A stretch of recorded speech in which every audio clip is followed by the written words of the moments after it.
بسم اللہ والصلاة والسلام علی رسول اللہ محمد وعلی آلہ واصحابہ وازواجہ اجمعین۔ السلام علیکم ورحمۃ اللہ وبرکاتہ۔ رمضان کے بارے میں دروس کے سلسلے میں آج دوسرا درس ہے۔ پچھلی مجلس میں ہم نے رمضان کے لیے تیاری کے بارے میں کچھ معاملات کو سمجھا تھا، اور آج کی مجلس میں انشاءاللہ رمضان یا کسی بھی نئے مہینے کے آغاز سے متعلق جو مسائل ہیں ان کو جانیں اور سمجھیں گے۔ یہاں یہ کہنے کی ضرورت نہیں ہے کہ نئے مہینے سے مراد مطلب ہمارے اسلامی مہینے ہیں۔ تو ان مسائل میں سے سب سے پہلا مسئلہ یہ ہے کہ رمضان یا کسی بھی اور اسلامی مہینے کا آغاز کرنے کے لیے چاند کا دیکھا جانا ضروری ہے، اور اس کی دلیل یہ حدیث شریف ہے جو کہ عبداللہ ابن عمر رضی اللہ تعالی عنہما سے روایت ہے کہ رسول اللہ علیہ الصلوۃ والسلام نے ارشاد فرمایا: لا تصوموا حتى تروا الحلال ولا تفطروا حتى تروه فإن غمي عليكم فاقدروا له۔ چاند دیکھے بغیر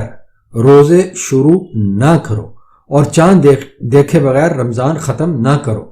اگر موسم صاف نہ ہو تو مہینے کے 30 دن پورے کر لو۔ یہ حدیث شریف صحیح بخاری اور صحیح مسلم میں ہے۔ صحیح بخاری میں یہ کتاب الصوم کے باب نمبر 11 میں ہے، اور صحیح مسلم میں کتاب الصیام کے باب نمبر 6 میں۔ اسلامی مہینے کے دن 28 سے کم اور 30 سے زیادہ نہیں ہو سکتے۔ یہ ہے دوسرا مسئلہ۔ اسلامی مہینے کے دن 28 سے کم اور 30 سے زیادہ نہیں ہو سکتے، اور اس مسئلے کی دلیل ہے نبی علیہ الصلوۃ والسلام کا یہ فرمان کہ شہر 29 لیلہ فلا تصوموا حتى تروه فإن غمی علیکم فاکملوا العدۃ 30۔ مہینہ 29 رات کا ہوتا ہے، یعنی 29 راتوں کا ہوتا ہے، لہذا جب تک تم لوگ چاند نہ دیکھ لو روزہ مت رکھو،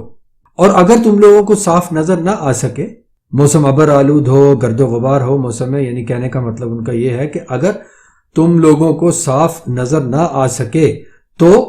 30 کی گنتی پوری کرو،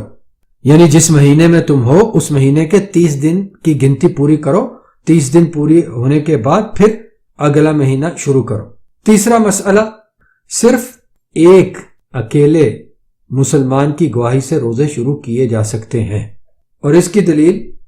عبداللہ ابن عمر رضی اللہ تعالیٰ عنہ کی روایت کہ لوگ چاند دیکھنے کی کوشش کر رہے تھے، میں بھی ان کے ساتھ تھا، لوگ نہیں دیکھ پائے لیکن میں نے چاند دیکھ لیا۔ فاخبرت النبی صلی اللہ علیہ وسلم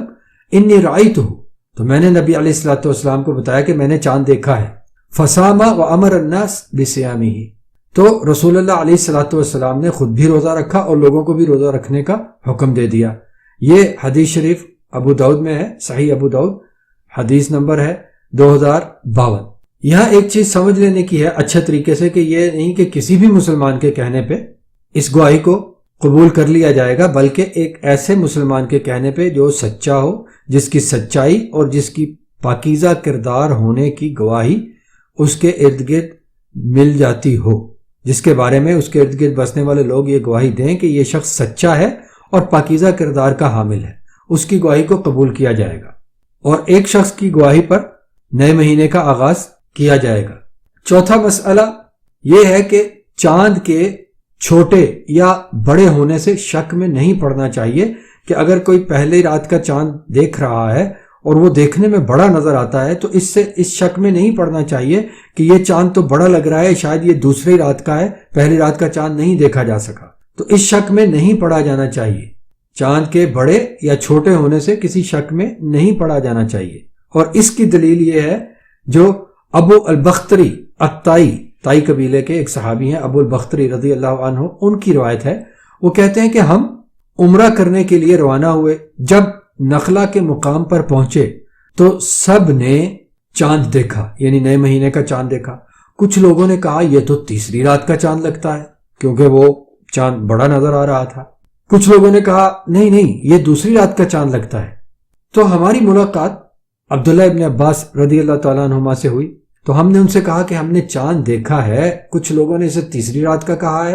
اور کچھ نے دوسری رات کا۔ تو ہماری یہ بات سن کر عبداللہ ابن عباس رضی اللہ تعالیٰ عنہما نے ہم سے پوچھا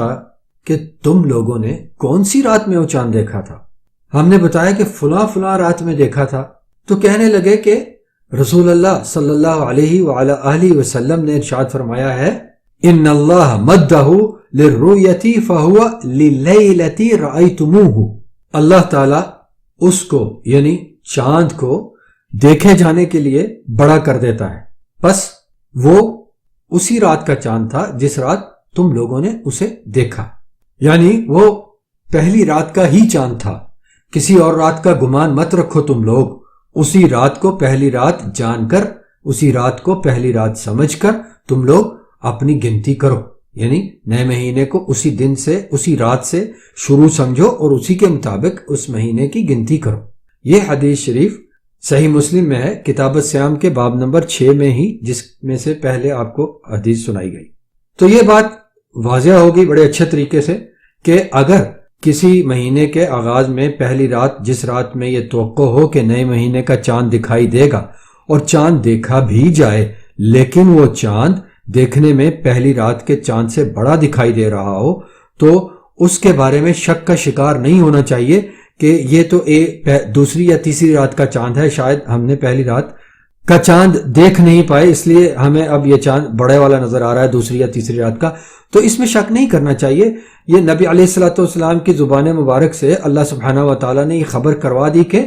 ان اللہ مدہ للرؤیت فہو للیلۃ رأیتموہا، اللہ تعالیٰ اسے یعنی چاند کو دیکھے جانے کے لیے بڑا کر دیتا ہے، لہٰذا وہ اسی رات کا چاند تھا جس رات تم لوگوں نے دیکھا۔ تو جس رات چاند دکھائی دے اسی رات سے نئے مہینے کی گنتی شروع کر دینی چاہیے، اس کے دنوں کی۔ ابھی جو میں آپ کو مسائل سنا رہا ہوں ان میں سے اب آخری مسئلہ ہے 5واں، وہ ہے کہ نیا چاند دیکھنے کی دعا کیا ہے۔ نیا چاند دیکھنے کی دعاؤں کے طور پہ کئی روایات ملتی ہیں، جن میں سے صرف ایک ہی روایت صحت کے درجے پہ پوری اترتی ہے، یعنی ایک ہی روایت صحیح روایت کے طور پہ ثابت ہوتی ہے۔ باقی سبھی روایات کے بارے میں محدثین کرام کی طرف سے کلام کیا گیا ہے، یعنی ان روایات کو صحیح قرار نہیں دیا گیا۔ اور ہمارے موجودہ زمانے میں سوشل میڈیا کی مصیبتوں میں سے ایک مصیبت یہ ہے کہ جس کو جہاں کچھ نظر آتا ہے اس کو بغیر جانچ پڑتال کیے دھنا دھن سے نشر کرنا شروع کر دیتا ہے، اور انہی چیزوں میں سے ایک چیز نئے مہینے کی دعائیں بھی ہیں اور یا نیا چاند دیکھنے کی دعائیں بھی ہیں، جن میں سے صرف ایک ہی دعا صحیح ثابت ہوتی ہے، اور وہ دعا ہے جو کہ طلحہ بن عبید اللہ رضی اللہ تعالی عنہما سے روایت ہے۔ انہوں نے بتایا کہ نبی اللہ علیہ الصلوۃ والسلام جب چاند دیکھتے تو ارشاد فرمایا کرتے اللہم اہلہ علینا بالیمن والایمان والسلامت والاسلام ربی و ربک اللہ، اے اللہ ہم پر یہ چاند امن، ایمان، سلامتی اور اسلام کے ساتھ طلوع فرما، اے چاند میرا اور تمہارا رب اللہ ہے۔ یہ حدیث شریف امام البانی رحمہ اللہ کی کتاب سلسلۃ الاحادیث الصحیحہ میں ہے، حدیث نمبر 1816 1816، اور وہاں پہ اس کی مکمل تخریج درج ہے۔ جو میرے بھائی یا بہن تحقیق مزید کا شوق رکھتے ہوں، اس کو جاننا چاہیں تو اس کتاب میں دیکھ سکتے ہیں۔ میرے محترم سامعین، بھائیوں اور بہنوں، یہاں ایک بات اچھے طریقے سے سمجھنے کی ہے اور سمجھ کر یاد رکھنے کی ہے کہ رسول اللہ علیہ الصلوۃ والسلام یہ دعا نئے مہینے کا چاند دیکھنے کی صورت میں فرمایا کرتے تھے۔ جی، نئے مہینے کا چاند دیکھنے کی صورت میں فرمایا کرتے تھے، لہذا جو کوئی بھی کسی نئے مہینے کا چاند دیکھے وہ یہ دعا کرے، اور جو چاند نہیں دیکھے وہ یہ دعا نہیں کرے گا، کیونکہ دعا چاند دیکھنے سے متعلق ہے، چاند دیکھنے سے جڑی ہوئی ہے، نہ کہ نیا مہینہ شروع ہونے سے یا صرف چاند دیکھے جانے کی خبر سننے سے۔ یعنی ایسا نہیں کرنا کہ خبر آ گئی کہ نیا مہینہ شروع ہو گیا تو ہم یہ دعا کریں اس وقت۔ یہ دعا چاند دیکھنے سے متعلق ہے کہ جو شخص جب چاند دیکھے تو اس وقت، نئے مہینے کا چاند دیکھے تو اس وقت یہ دعا کرے۔ صرف نئے مہینے کے شروع ہونے کی خبر سننے پر یہ دعا کرنا یہ درست نہیں ہے، یہ خلاف سنت ہو جائے گا۔ امید کرتا ہوں کہ یہ جو چند ایک میں نے آپ کو بنیادی مسائل 5 مسائل بتائے ہیں رمضان یا کوئی بھی نیا اسلامی مہینہ شروع ہونے سے متعلق، انشاءاللہ یہ ان کا سننا اور پھر سن کر یاد رکھنا اور ان پر عمل کرنا ہر سننے والے کے لیے، ہر عمل کرنے والے کے لیے دین دنیا اور آخرت میں خیر کا سبب ہوگا۔ الحمدللہ رمضان یا کوئی بھی نیا اسلامی مہینہ شروع کرنے سے متعلقہ مسائل کا بیان مکمل ہوا۔ اس کے بعد انشاءاللہ اگلی مجلس میں یہ بیان کیا جائے گا کہ روزہ کیا ہے اور کیوں ہے، یعنی روزے کی شرعی حیثیت کیا ہے اور اس کا اصل سبب اور مقصد کیا ہے۔ انشاءاللہ اس کے بارے میں بات کی جائے گی اگلی مجلس میں۔ اللہ سبحانہ و تعالی ہمیں اور ہم سب کو، ہمارے سب کو کسی ضد اور تعصب کے بغیر حق بات جاننے، ماننے، اپنانے اور اسی پر عمل پیرا رہتے ہوئے اللہ سبحانہ و تعالیٰ کے سامنے حاضر ہونے والوں میں سے بنائے۔ والسلام علیکم ورحمۃ اللہ وبرکاتہ۔